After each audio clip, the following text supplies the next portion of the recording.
Hello, everyone. Welcome in to Froggy's Talking Sports. Another week has gone by, and it's about that time that somebody lets Billy Joel know. It's almost at the end of September. Mm-hmm. My name's Ryan Pierce. I'm joined by Joe Spillman. Joe, did you get that reference? Yeah, kind of. Green Day, Wake Me Yeah. Up When September Ends? Yeah. Wake me up. No, we'll No, get no, no, no, no, we'll no, get no, no, no, copyrighted. no, not on a country station. Don't. Why? Well, number one, it's bad. Number two, it's bad. Let's go ahead and dive right in. We got some good topics for you this week. We're actually getting ready for a football game to tee off here in just a few minutes. So we're going to get this in. We're going to talk a little bit of Bengals, obviously go through our picks that we have for week 4 already through the season. But let's go ahead and lead it off with some NASCAR. It's been a crazy playoffs that we've had so far this year where we have not yet had a driver in the playoffs win a race, and we're 4 races in. Not only have we had the first round where a non-playoff driver won every race, but now we're starting the second round the same way after this past week. But, Joe, it's been a little bit more chaotic than just that because we're talking about going into the season and the way the season's played out. I don't think you and I are surprised from people that have followed the sport that we're seeing non-playoff drivers win because we've seen everybody win. Right. But what's crazy is now that we're in the playoffs, we saw the debacle at Bristol where power steering issues were failing. NASCAR came with a tire. It either blew out or it lasted 125 laps. Then you move on to Texas, and the cars can't run over 35 laps without the tire blowing. At best. Yes. And it felt like a ticking time bomb, and I don't know if you're like me, but after the Cody Ware wreck, where we've typically seen these cars take a pounding and look okay, and that car looked like a dump truck hit it, and it folded everything inside, and it just kind of felt like a ticking time bomb. With the way that things are going right now with NASCAR, the randomness of it, if we get just an outlier season champion, like a Chase Briscoe or an Alex Bowman, do you think that tarnishes or stains what this season has been so far with the next-gen car? I don't think it stains it, Ryan. I think that may be the wrong word, or tarnish. I think what we're seeing in NASCAR right now is, and we've talked about this over and over and over again, the competitiveness that we have seen with the next-gen car this year and how many different winners we had throughout the regular season even, which I think, if I'm not mistaken, may have been the second most since the playoffs began, or this might have been we had 17 different winners going into the postseason. Right. So, and the only reason why, one of those drivers made the playoffs is because Kurt Busch is hurt. So, Yeah. We have seen the intended effect of the next-gen car raising the level of competitiveness within NASCAR. But throughout the whole season and in the playoffs, we've seen a huge issue, I think, with either NASCAR R&D, the development of these cars and the parts that they're using. You used a perfect word, is causing havoc. We are seeing drivers that should be competing that are just not. And, when you talk about the fire in Kevin Harvick's car a couple of weeks ago for a really unexplained reason. I mean, he didn't run into anything. He didn't touch anything. And his car just burst into flames. You've seen Chase Elliott blow a tire this week, and his car caught on fire. While in first place. And, while he may have been put out because he probably broke a toe link or something when he hit the wall, a lot of times with this car hitting the wall is not the end of your day, but when the side of your car catches on fire and you got to get out, you're done because you just exited your car. So, I think there's a lot of things going on with this car that are good, but there are some improvements that have to be made, and they have to be made quick going into next season. But to get back to your original question, does this tarnish the season or kind of put an asterisk next to it? I don't think so, because everybody's dealing with the same thing right now. And if at the end of the day, this is going to be a championship of basically the last man standing, not necessarily because he was the best race car driver, but maybe because he was the luckiest or his parts held together better than everybody else. Well, if he's the luckiest, wouldn't that kind of put an asterisk to the fact that he's the champion? Because when it comes to a major sport, you don't want the luckiest to be. I know luck's involved, but right now you're playing Russian roulette right now. I mean, we talk about Texas. the guy that was in the lead 3 separate times blew a tire, just completely random. Christopher Bell did it twice. You're talking Chase Elliott randomly blew a tire. Christopher Bell blew a tire. Martin Truex Jr. was up front and ended up blowing a tire. Kevin Harvick was up front at Darlington, where a place that he needed to run well at the beginning of the playoffs, and caught on fire. Just randomly caught on fire from when NASCAR said that, this is an issue that we knew about, the rocker panel, but we never found to fix it until afterwards. And it just seems the way that this is going, you don't see this in other sports. You don't just see like, hey, we're going to play basketball today. There's a chance the ball might just randomly deflate. And whoever does the best with it, well, good luck. Or, we're going to use 6-foot-high field goal stands on one side and 13 feet on the other. Hope you're on the right side. We'll just mix them up during the game. It just seems like we're not using the competitive advantage. And more often than not in NASCAR, outside of 1 year in 2019 when Kevin Harvick just dominated that year, didn't make the Final Four, it feels like traditionally we've had 4 of the best drivers in the Final Four. And I think that's a good thing. I think you might be surprised if somebody made a final run to get to that Final Four in the playoffs, but more often than not, we've seen the 4 best drivers get there. I'm not sure that we get remotely close to that this year. I think it's just been a complete war of attrition, and if it does end up being a surprise person like a Chase Briscoe or, an Austin Cindric, to me, the guy that won last week had a chance to win a championship. Right. And ended up blowing 2 tires in the first round. And Tyler Reddick. I just don't know how I look at this and go, this might end up looking like a complete anomaly at the end of the year. Well, and you're absolutely right. And it's doing a couple things. We see, drivers, the better drivers going out. You look at Kyle Busch the last couple of weeks. Please don't. And he didn't even have a chance to compete in this year's playoffs. 3 races, 3 mechanical problems, and he's done. Not even a chance to compete. But, we're also seeing something else, and we saw this at the end of stage 1 in Texas where Denny Hamlin and Kyle Larson are racing like it's the end of the race. They're bumping each other. Denny Hamlin's trying to spin Kyle Larson out at the end of the race, and because they know how important nobody's winning, nobody in the chase is winning. They know how important these stage points are. So we're seeing better racing at the end of maybe stage 1 and stage 2. And then, I think the drivers are just hoping that their cars stay together long enough to finish stage 3. So, it has led to some better racing at the beginning of the race. But, Ryan, you make a lot of good points. And I don't know, we saw the tire issue this week with the, 11 different cars hitting the wall with their tire going down. They were all right rear tires. And, I don't work for NASCAR R&D. I'm not an engineer. So I'm not going to sit and pretend to know what's causing this problem. But my question would be, is this a design issue with the next-gen cars, or is this a problem with Goodyear tire? Well, you're never going to hear me give slack to Goodyear tire. Right? We've had this conversation before. If you ever have the opportunity, listen to the rant Tony Stewart gave about Goodyear tire, where he talked about the only reason why Goodyear is even in NASCAR is because they cut NASCAR a big fat check. So I think that it's a problem with both. I think NASCAR wanted to hurry out and run a low-profile tire that can't handle a lot of load, and we have wider bodies and bigger wheels, and these loads that now are being put, or the pressure being put in these turns, it's tough. And then Rodney Childers made a good point that there's only so much space they're able to dictate when it comes to the suspension, so then you drop the tire pressure. Well, Goodyear came out and said, this is unacceptable, we shouldn't have this, and then listed 5 different ways while it was not their fault. So I think that it's just a failure on all fronts at times. And then you have the other part of it, like at Bristol, either your tire failed, or it was a concrete rock and it lasted for 150 laps. But that's not great racing either. You want a tire that's going to hold up but fades away over time.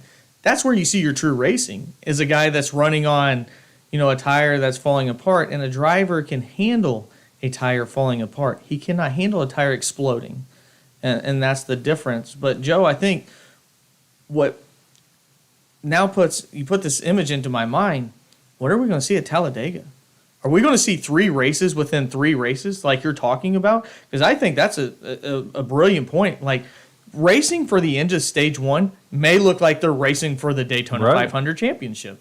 Well, yeah, and I think you almost when you're talking about the fifth race of the playoffs going in, one more race to go after Talladega, and 4 more drivers get cut, and there's some drivers that are on a razor's edge right now, and they want to move on, and nobody's really safe. I mean, even Joey Logano's not even safe. Ross Chastain's not safe. Nope. They're in the first and second position right now. So these drivers are going to get absolutely every point that they can, and if that means spinning somebody out at the end of stage one, you're going to see it. If you see Denny Hamlin up there at the end of stage one again, it doesn't matter who's in front of him. He wants those stage points. And drivers are going to start pressing. And that, you make a great point about, drivers, and a lot of people don't understand what these drivers do, is they take these cars to the absolute limit, right? They're driving basically on a razor's edge. They're going as fast, that fine line right before just losing control of these cars. Well, when drivers don't trust their cars, they don't trust their equipment, they make mistakes because they try to pick up in other areas, whether they're driving too hard into a turn or they get on a straightaway. They start kind of like, when somebody's got a hurt leg, you start, favoring your other leg and you put more stress on it. So they're putting more stress on their cars in other areas of the track that they don't typically do because they don't trust them going into the turns. They don't trust them coming out of the turns. And it leads to sloppy driving, and we've seen that as well. Yeah, it's been something that I don't think I could have ever imagined for the playoffs. I talked to you, and we've talked off air, and we've talked on other shows that this airs on, that I figured we'd see by now who's going to take control of the playoffs, because you typically see a favorite or a front runner. And right now, the front runner is the car. Whoever the car dictates is going to have an opportunity to win the race. That's who ends up winning the race. And as somebody that, at times hears about how, NASCAR's like WWE and all these other things, I'm like, no, it's not that way. It's not that random. I have no defense right now. It literally does not feel like the best quality driver has a chance to win the race, because it really just depends on, does he draw the right card at the right time to win the race?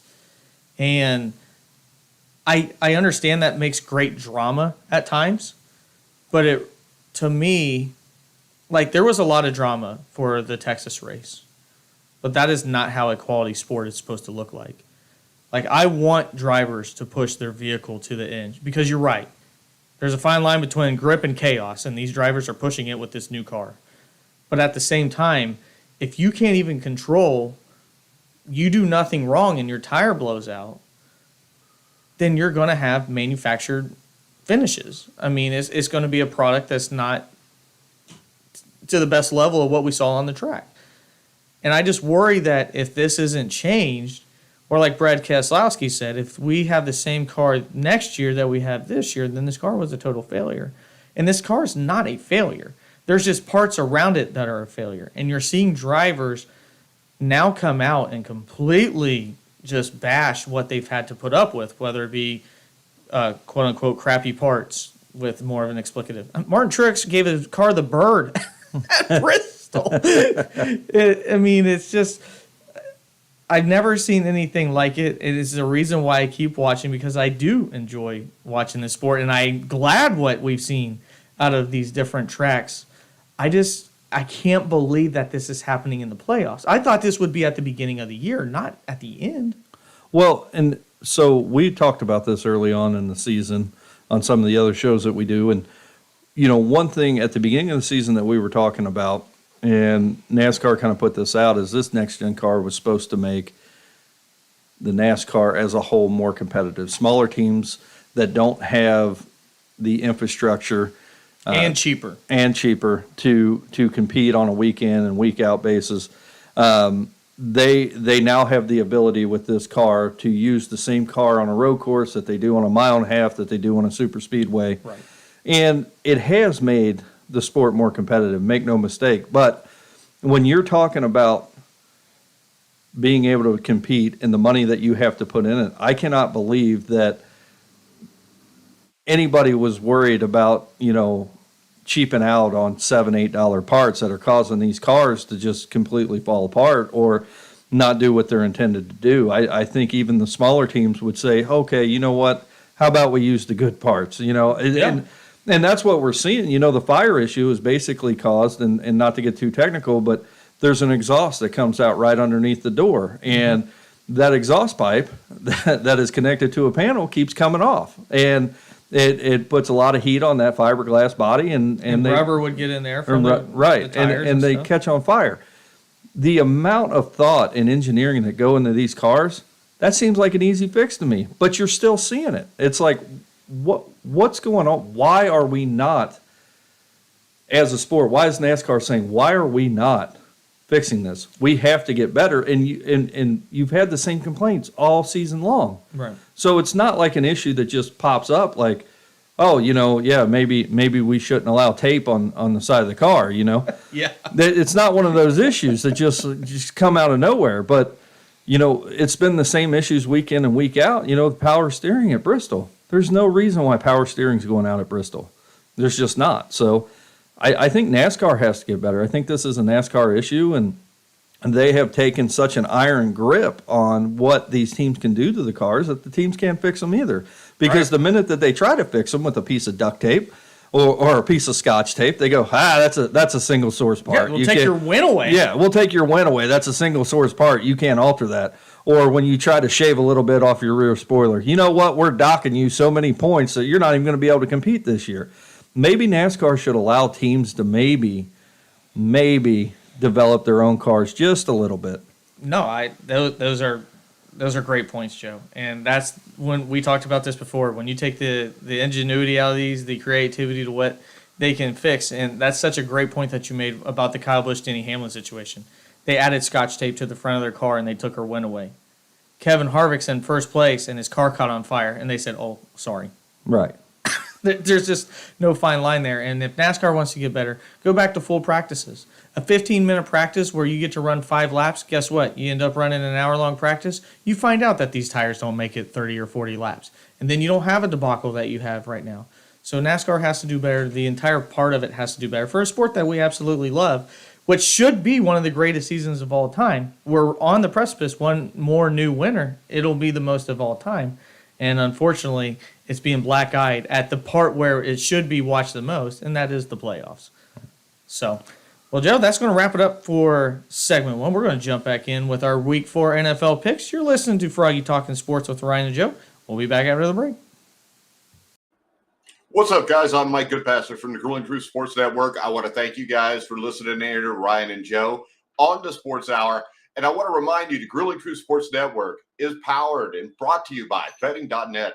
Betting.net is the best bet for betting the online casino or sports book that's right for you. Make sure you check them out now, guys, at Betting.net. This is a great service. If you live in Indiana or you live in Kentucky or you live in Ohio, if you go on Betting.net, it will actually take you to the best sites to legally bet in the state you live in. Make sure you check them out at Betting.net. And right now, we're going to go back to Ryan and Joe at the Sports Hour. Hey, welcome back. We're here inside the Froggy Studios talking now Week 4 of the NFL football, where this week might be a little bit crazy, determining what's going to happen. Places may be shifted depending down south with Hurricane Ian. But we're going to give you what we have in front of us right now, so these things may change. But we're going to dive straight into Week 4, Joe. This has been a really fun segment going back and forth. I don't think we've made anybody rich if they've taken our advice, but they most certainly have. They haven't lost money. They have something to compete with. Yeah. I mean, they can literally go, "Oh, I'm smarter than both them guys." And if that makes you feel good inside, like, that's okay. And that's not really something to be proud of either. Well, and let's just be honest, it's not possible either. So let's go ahead and jump straight into Week 4. We have an early game, 9:30 in the morning, as we go across the pond, where the Queen will not be in attendance on that one. Minnesota Vikings take on the New Orleans Saints.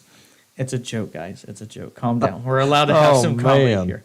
The Minnesota Vikings on the road, technically, the away team, with both teams on the road, are 2.5-point favorites after somehow, some way, making a miraculous comeback against the Detroit Lions.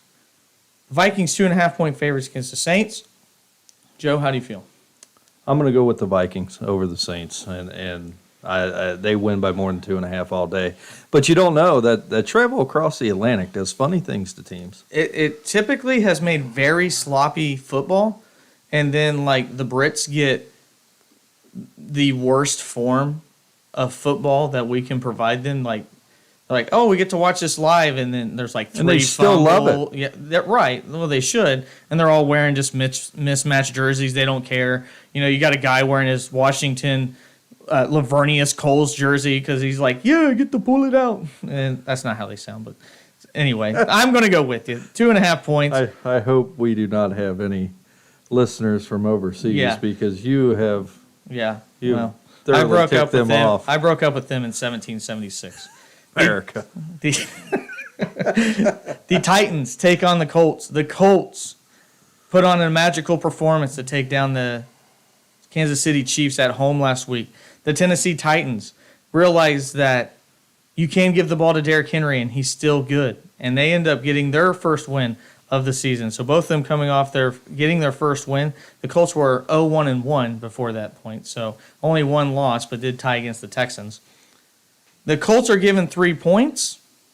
Typically, these games have been really close. The Titans have always played the Colts really, really tough.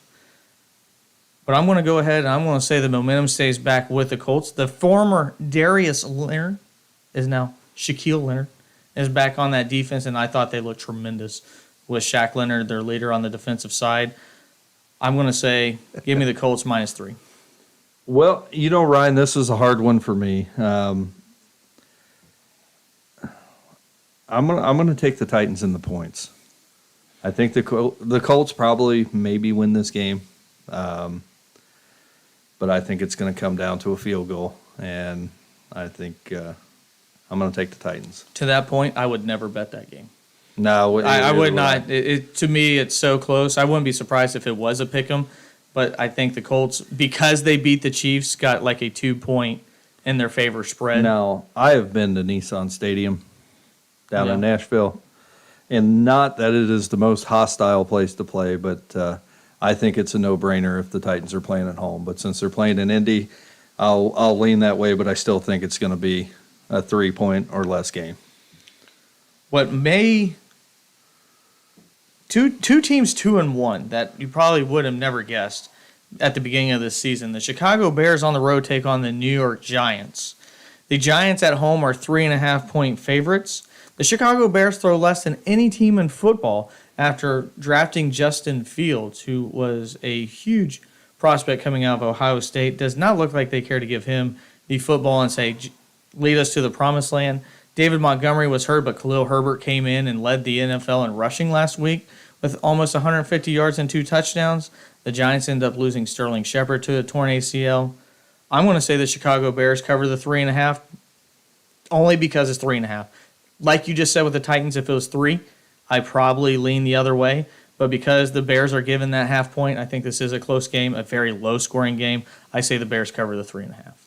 I agree with you, and really both of these quarterbacks, Daniel Jones, Justin Fields, they have looked not well this year.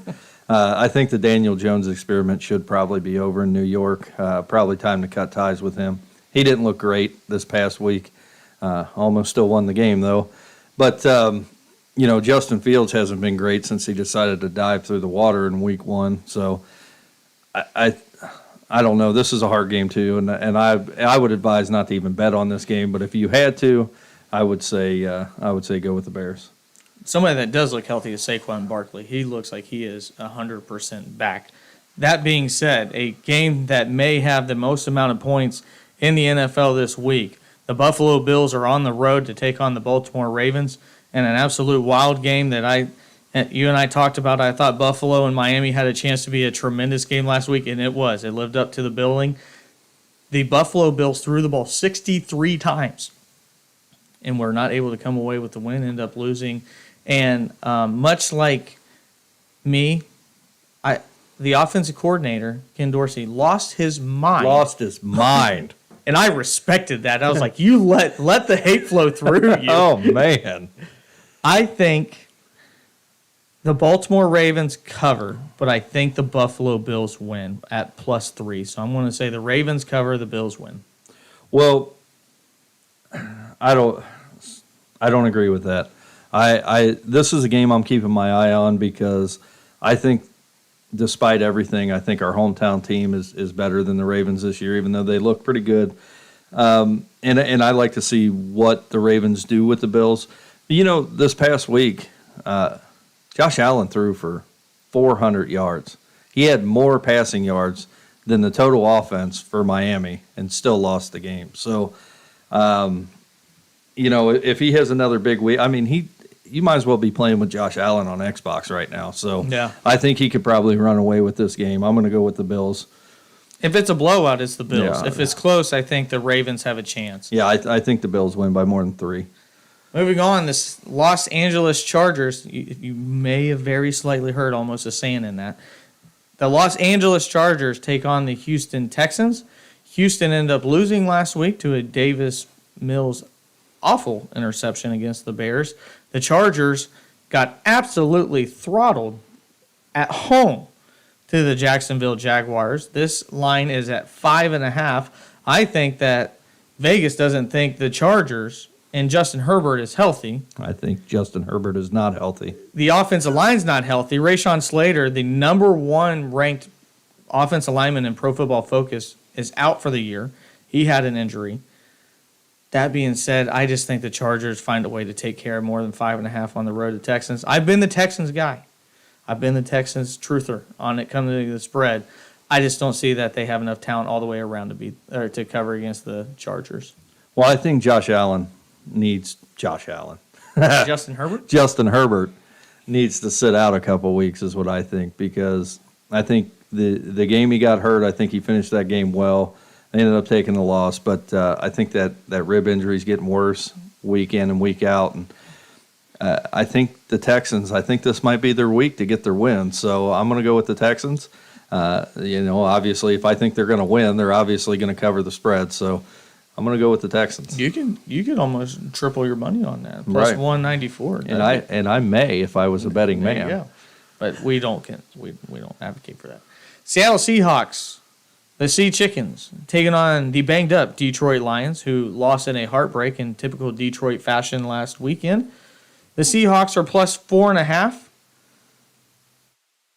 Detroit, looks like Swift will be out, DeAndre Swift, but Jonathan Williams, came in and played some really good football, ended up rushing for 2 touchdowns.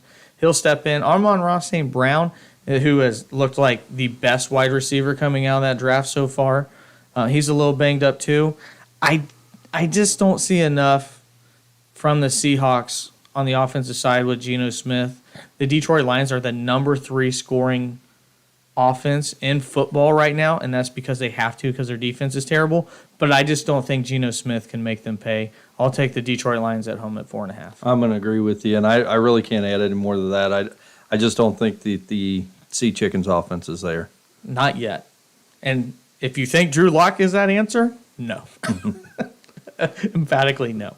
The New York Jets, who got shellacked by our Cincinnati Bengals, take on the Pittsburgh Steelers at Pittsburgh. It pains me to say this. I have picked Pittsburgh to cover every single game this year, and they've only covered one, and that was against Cincinnati. Zach Wilson's back for the Jets, so I'm going to say the Pittsburgh Steelers cover at -3. Yeah, the Pittsburgh Steelers are going to win this game. I'm all but certain of it. I don't know. I'm going to go with the Steelers as well to cover. To the more surprising teams in the NFL this year, the Jacksonville Jaguars, and I only say them as surprising, is what they've done to both the Colts and the Chargers on back-to-back weeks, are on the road to take on the Philadelphia Eagles, one of the only 2 undefeated teams in football. The Jacksonville Jaguars are plus 6.5. I think Doug Pearson's got the Jaguars playing football. I think their defense is young and tough. I think they'll cover. I think Trevor Lawrence has looked good. What is the spread on this game again? 6.5, which is a big spread. That is a huge spread in the NFL these days. You would have never thought the Jacksonville Jaguars were going to blank the Colts. No. You would have never thought on the road the Jacksonville Jaguars were going to make the Chargers look like one of the worst offenses in football. I think the defense is young and tough, and I think Trevor Lawrence actually looks competent. He's got new weapons. Christian Kirk's been a good addition. Zay Jones has been a good addition. The guy coming off the Achilles, James Robinson, keeps busting off 50-yard touchdown runs. So you think that they're going to be able to stop Miles Sanders? Yeah.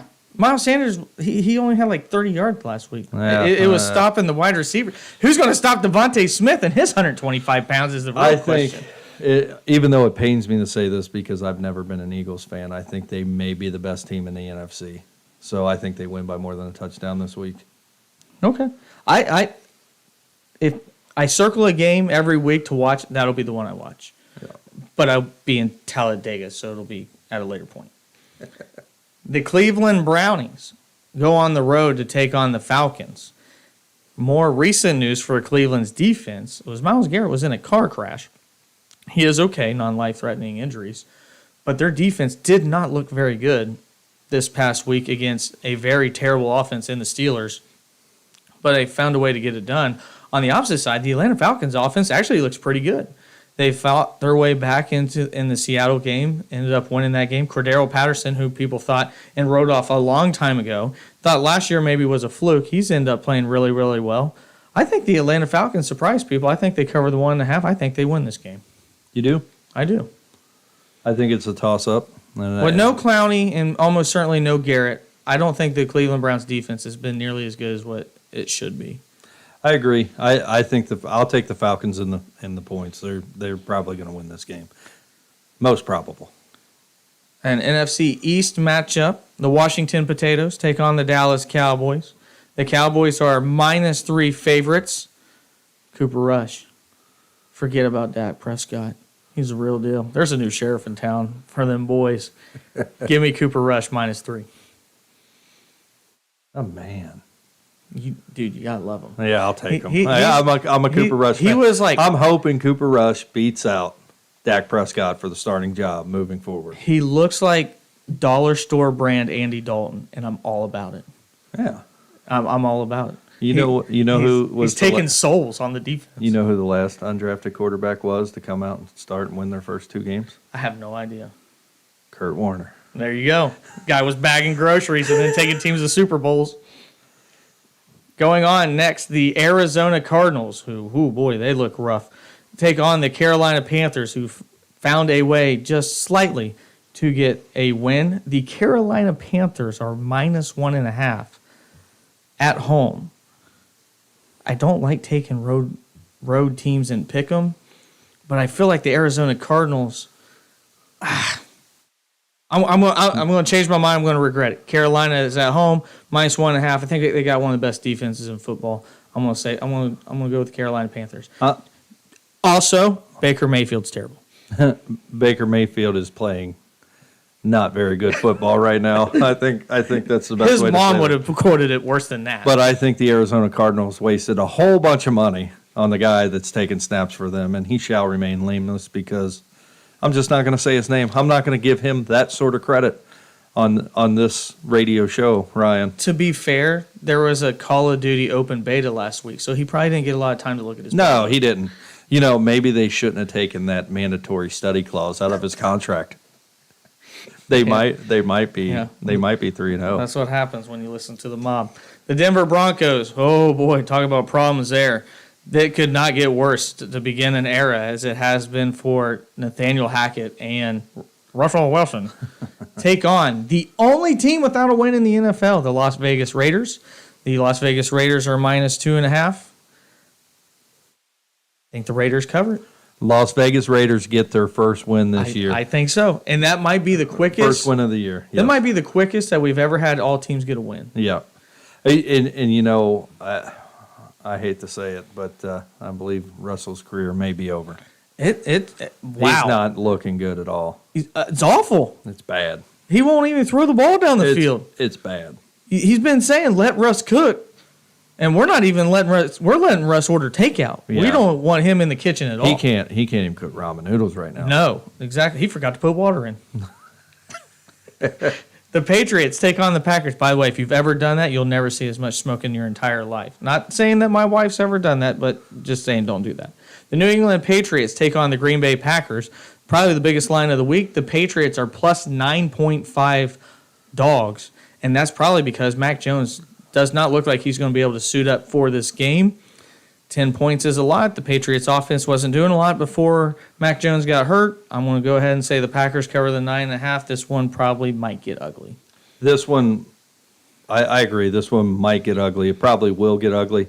And even if Mac Jones suiting up, you still have a minus 7.5 line there. So I agree. So the Mac Jones not suiting up doesn't kill the Patriots too much. Maybe Bill Belichick can come out and run the ball 97 times this game and somehow come up with a 6-0 win. But I'm going to go with the Packers as well. I think that they probably win by 14 or better.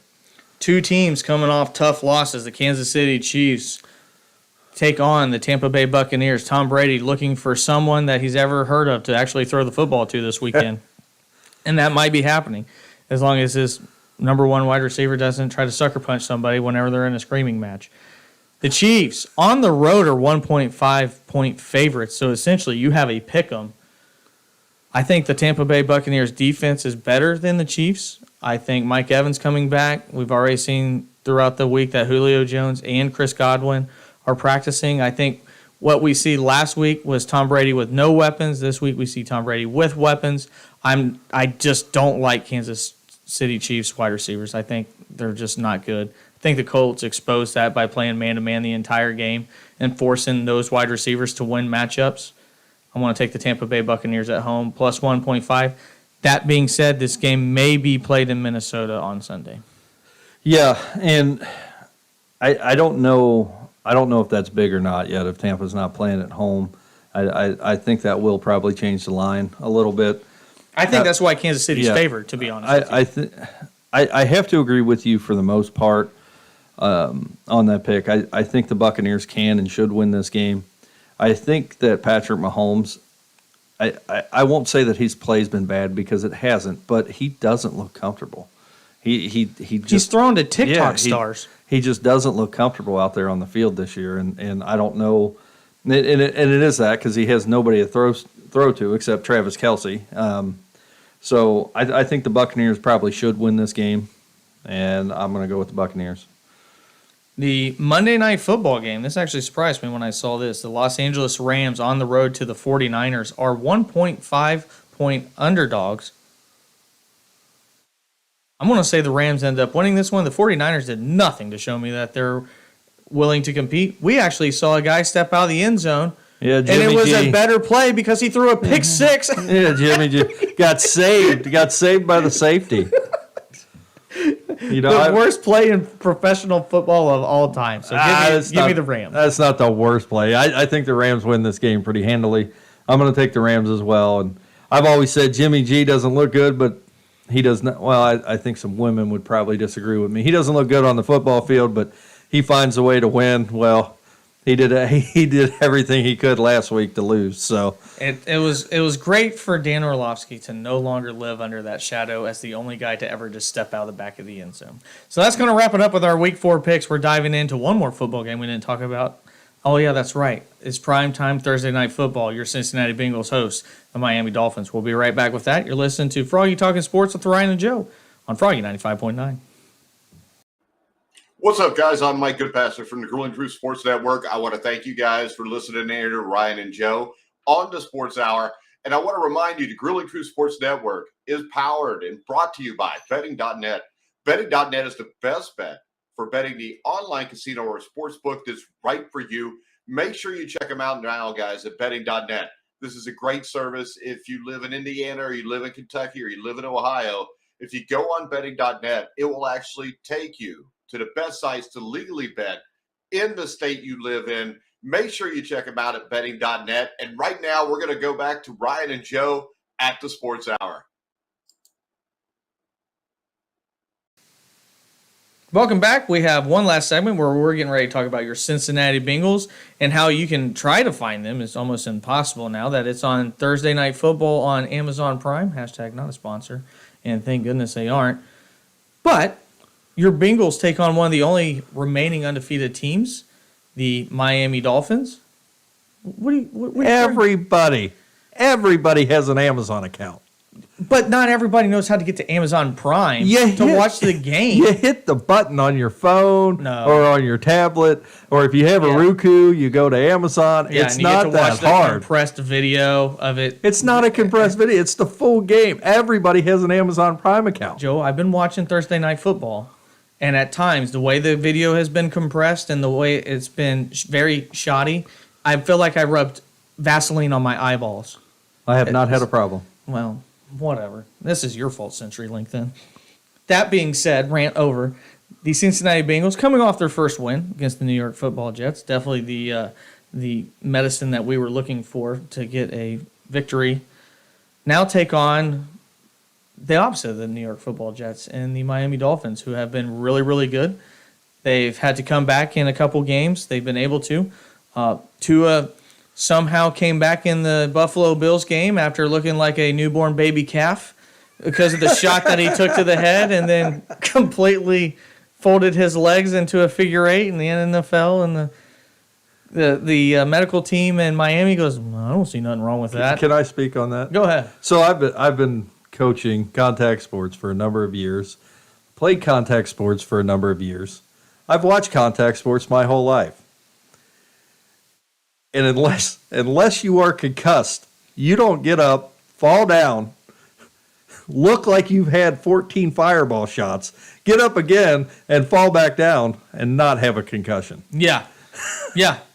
Like, oh, it's no big deal, Coach. My legs just feel like spaghetti noodles. It's not a big deal. Right. You're talking to the pylon. Whatever. And then they go, hey, your back hurts, right? Let's get you in the locker room to check out your back. Unbelievable. So, Cincinnati, again, it's going to be a wild night tonight. It's going to be a whiteout. Everybody's ready to go to see the new helmets. More importantly, Joe, I think we're ready to see a team take that step up to what we thought the Cincinnati Bengals were going to be this year, and there's no better time to do it than prime time. Typically, I get very anxious on these things. Primetime Bungles has stuck around with me for a very long time. You put Cincinnati on the biggest stage, and it has been not pretty.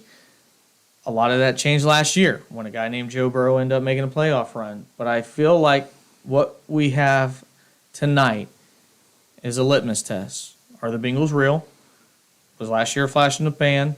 Or are they going to show the entire NFL, yeah, we had a struggling first 2 weeks, but we're now ready to show you we're still the big dogs in the AFC? Well, I think if the Bengals build on, and let's be honest, Ryan, they beat a very bad team last week. Correct. And the Jets. And, sometimes that's very good for your ego, for your morale. But sometimes you get away with mistakes that you're not going to get away with a good defense and a good team. And the Bengals made their fair share of mistakes last week. But one thing that I did see and I noticed is it seemed what we have all been talking about, what you and I talk about, what I talk to people in the community about when we talk Bengals is, the offense and the offensive progression. I there was a lot more, and I don't know what the exact stats are, but it seemed like Joe Burrow was moving. We saw a lot more play action passing coming out of 10% more. Yeah, coming out of Joe Burrow this week, and he looks good out of the play action. He doesn't seem like he holds the ball as long when he drops. When he goes straight into his 5-step drop. I don't know why. Why he does that? I don't know, but I think maybe he feels more comfortable rolling out and playing out of that play action, and I think maybe he sees the field better. So I think he when he drops back, he looks up the field, he watches his receivers go into their routes, and he thinks about it a little bit too long. I think when he rolls out and he comes out of the play action, I think he looks up, he sees his receiver opens, and he guns the ball. So I think that is. I think we need to see more of that out of the Bengals this week. I also think that we got to figure out something with Joe Mixon. Joe Mixon has not looked well. No, I watched all 22 on him, Joe, because I have no life. And I sent this to my season ticket buddy, who is an Oklahoma fan, recovering from the loss last week. And, there's no better situation for an Oklahoma transplant to come to Cincinnati and see Samaje Perine and Right. Joe Mixon, two guys that, played for Oklahoma. and they're completely opposite people when it comes to being a running back. And we saw Samaje Perine come into the fourth quarter when everybody in New Jersey, that's right, not New York because they play in New Jersey, knew that the football was going to be run the entire fourth quarter, and nobody could stop Samaje Perine. And looking at the tape, again, it's something that I think is fixable, and I think, again, is something that has happened with Joe Mixon at the beginning of the year. He is always a slow starter, and I think he tries to hit home runs instead of settling for singles and doubles. You have seen, if you watch the tape, the guard and the center will have 5-on-4, advantages where the center is double teaming and opening up the hole and then progresses to the second level, and Joe tries to bounce it wide. On the same side that he's on. What you would know, Joe, being a football guy, unless you're doing a counter and you're running out of the shotgun, if you're sitting on the right hip of the quarterback, you're not running to the right side. That's not where the play is designed, and you don't have anybody there to help you block. And I watched 3 or 4 plays. 2 should have been touchdowns, easy touchdowns. Samaje Perine was there, would have been touchdowns. But you're right. I think it's fixable. But right now, Joe Mixon is rushing for a career low 2.8 yards a carry. Yeah, and you have to have more out of Joe Mixon. Joe Mixon, we saw it at the end of the year last year. He absolutely opens up the passing game. And when you have to account for Joe Mixon in the backfield, you have options downfield. And if teams can shut down Joe Mixon, right now I think that closes a lot of that up. However, Perine's looked really well. Yeah. And I'll tell you, last year, which we all knew Perine was good. I mean, he was a great great collegiate player. But what really sticks out to me with Perine last year, and it was almost one of them plays where I'm like, he could be the every down back for Cincinnati at some point. And it was on a catch in the AFC Championship game where he caught that screen and ran that ball in for a touchdown. Yep. He looked like an all-pro player when he did that. He's got incredible top-end speed. And it's kind of sneaky because he doesn't appear to be that fast, but when he takes off, I think he's actually faster than Joe Mixon. I don't think he's as quick. I don't think he cuts as well, but I think when you get him running north, he's probably, maybe, in my opinion, a better back than Joe Mixon. Well, talking to people that have watched Samaje Perine, no, we're not going to talk 20 minutes on Samaje Perine, but he's a guy that he just beats you down. 3 yards, 3 yards, 3 yards, 9, 6, 8, and that's what you saw in that football game last week. When everybody knew Samaje Perine was going to rush, there's one thing a quarterback and the offensive coordinator know. Samaje Perine knows where the intended play is going to be, and he's going to hit it as hard as he could. Right. And that it's very like Cedric Benson when he had his time with the Cincinnati Bengals. No, Cedric Benson wasn't going to give you 50-yard carries where he juked out 3 guys. He was going to get to the point where you as a linebacker had to make a decision down 20 if you wanted to tackle him or not. And more often than not, guys just don't want they make business decisions. But unlike Benson, Perine can get in the second level. Absolutely. And take it 60 yards to the house. So, I mean, he's an incredible weapon. I was a little down on him after the Super Bowl when I thought maybe he could just stick his arm out and maybe extend the drive one more play. But then I saw it from another angle, and I kind of had to eat my words because I don't think he could have caught that pass if anybody remembers that or knows what I'm talking about. But, yeah, I think that something has to – you can't just – Joe Mixon can't just be the guy that you put in there because he's Joe Mixon. He has to start performing. Well, let's go ahead and talk about positives that we saw. I thought the offensive line looked extremely better. I thought Volson had a tremendous game. He had multiple pancakes in that game. I thought the pockets were formed so much better, and I think it's a mix of that, Joe. When you're moving the quarterback out of the pocket, when you're doing play-action passes, you end up setting up the defense to where they're playing with their eyes and not playing disciplined football. And I think we saw more of that, and I thought the play calling from Zach was pretty good. I thought it was better. We did see more down the field shots. I don't know how you liked Sauce Gardner at UC. That dude celebrates everything. When he ties his shoes, he flexes. Whew, man. He was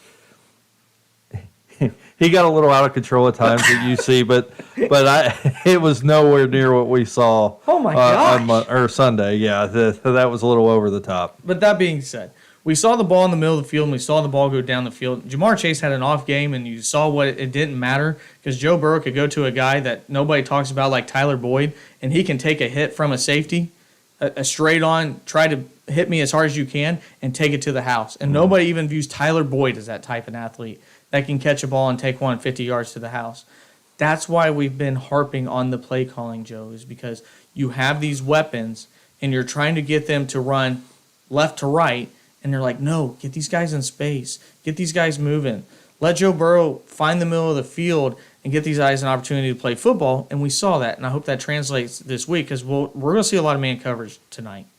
Yeah, and that's one thing, it's been debated by the great minds and the great football minds, and I really don't think it's a debate, but, the statement has been made that Cincinnati going into the season had the best receiving core in the NFL, and I think that they do. I mean, you don't find too many teams that have three great receivers, and we actually have more than that when we come off the bench, but when you're talking about Pro Bowl caliber players, there's three of them in the starting lineup for the Cincinnati Bengals, and if you're not taking shots at them and you're not taking shots downfield, then your play calling right there to me is not where it should be. Yeah, and another thing that was impressive is we finally saw pressure on the quarterback. Now, we knew that was going to be a possibility because Joe Flacco is a statue back there at his age, and New York decided they were going to still throw the football 50 times. But it was good to see Trey Hendrickson, who just ended up winning AFC Defensive Player of the Year, look exactly what we thought. I thought he came off a little slow. He was a little banged up in training camp, and again, didn't have a preseason, but this last week was his coming out party. We need to see more of that, especially now that DJ Reader looks like he's going to be shelved a few weeks. So these ends are definitely going to have to step up. But the defense has been solid all year. It's been a little bit more don't bend, don't break than I like to see at times. Unfortunately, especially on field goal winning drives that we saw the first 2 weeks. But it's good to see the front four play the way they do. And it's also good to see Chidobe Awuzie, probably the most unheralded cornerback in the NFL. Elijah Moore didn't have a shadow follow him as close as Chidobe Awuzie did this past week. He did a great job. And, I mean, he was on every single play. They're going to need it. Right. Because Tyreek Hill, if you can listen to him have an interview, which it is very difficult, he's ready to play football. Yeah, and he despises Eli Apple. Despise isn't even the right word. He despises Eli Apple. Dear Eli Apple, I hate your guts. Yeah.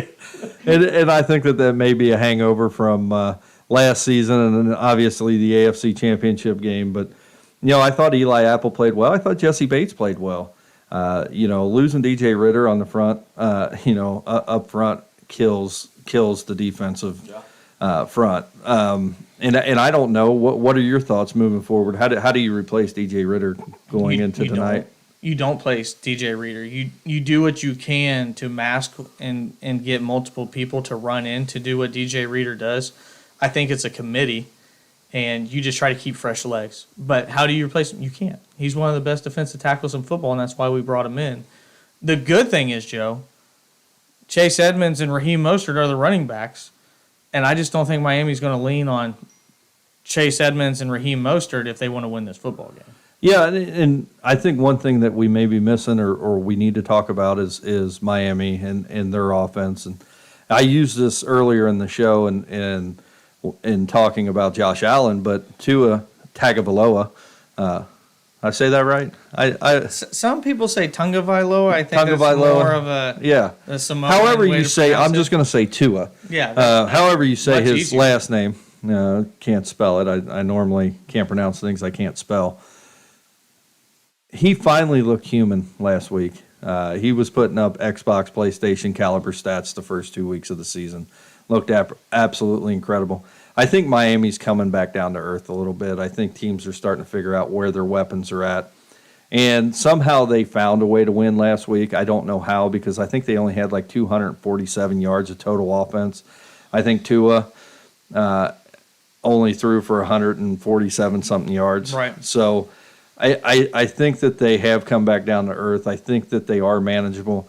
I think if Cincinnati's defense can keep them under 20, it should give Cincinnati a pretty good shot to win the game. Miami's defense has looked good, but I also think that our offense, the Bengals offense, can drive on them and can put up good numbers against them. So, I don't know what the line on this game is. It's 4 It's points. 4. That's a pretty good line. I think it'll probably be a close game. I think if the Bengals are able to move the ball up and downfield and put the ball in the end zone, and it's a high-scoring game, I think Cincinnati wins. I think if it's a low-scoring game, I don't think that favors Cincinnati.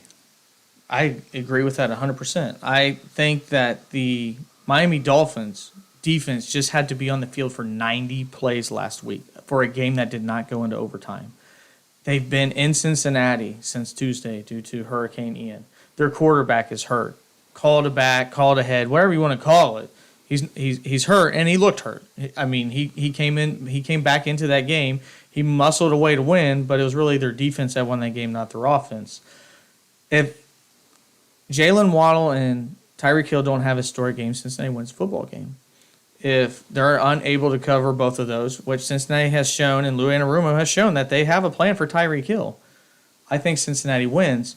I want to see Zach Taylor do the exact same thing he did against New York, the Jets. I think that he should put the Miami Dolphins defense on the field to begin the game and say, hey, you just got done playing 90 snaps less than 5 days ago, or less than a week ago. Guess what? You're right back out there. Now you're on the road. They played in 95-degree heat. Buffalo Bills players were dropping like flies because they were always on the field. So I think Cincinnati should try to play with pace this week, tonight. Agreed. And I think they end up covering the 4 points. But like you said, if they allow Miami to creep around, I think it's more in their favor. Yep. So that's going to wrap it up. We appreciate you tuning in this week. Again, it's always appreciated. This will be on our websites on Facebook and also on The Grueling Truth. We appreciate everyone for tuning in. Stay safe, God bless, and hooday!